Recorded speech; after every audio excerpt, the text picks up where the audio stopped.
ገንዘብ የሌለው ድሃ በሽፍታ መሃል እየዘፈነ ይሄዳል። ምን ይቀሙኛል ብሎ ይፈራል።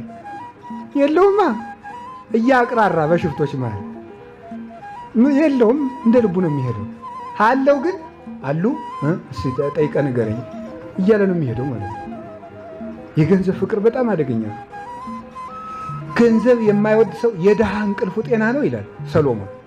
እስቲ በሉ የድሃ እንቅልፉ ምንድን ነው? ጤና ነው። ይሄን ልሞክረው ብሎ ሲራክም ይናገራል። ይሄን ልሞክረው አለና አንዱ ባለጸጋ ምን አደረገ?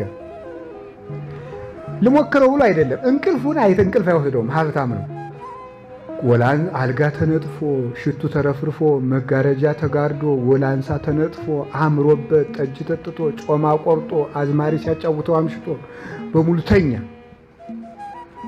ኋላ እንቅልፍ አይወስደውም።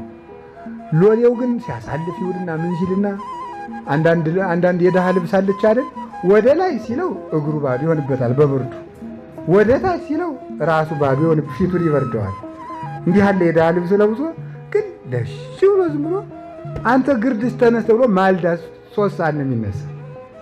ቆይ ግን ይሄ ልብስ የለውም እዚህ ላይ ተኝቶ መሬት ተኝቶ እንቅልፍ ይወስደዋል። እኔ ምን ስለሆንኩ ነው ብሎ ቆይ ምንድን ነው ብሎ አንድ ቀን ሲፈትን ይሄን ብር ለገሌ ይሄኛው ደግሞ ለገሌ ያወርሰዋለሁ ሲለካ እንቅልፍ አልወስደው ብሏል። እስቲ ለዚህ ሎሌም ልስጠው ብሎ 300 ወቄት ወይም 300 ብር ሰጠዋል። 50ውን ላክስቲ የለም ይበዛባታል። 50ውን ለእናት የለም ቆይ 40 ይበቃታል። 25ቱን ልብስ አይደለም ሲል እንቅልፍ በአይኑ ኳል ሰጥን ነቀ። ማልዳ ምን አለ መሰላችሁ?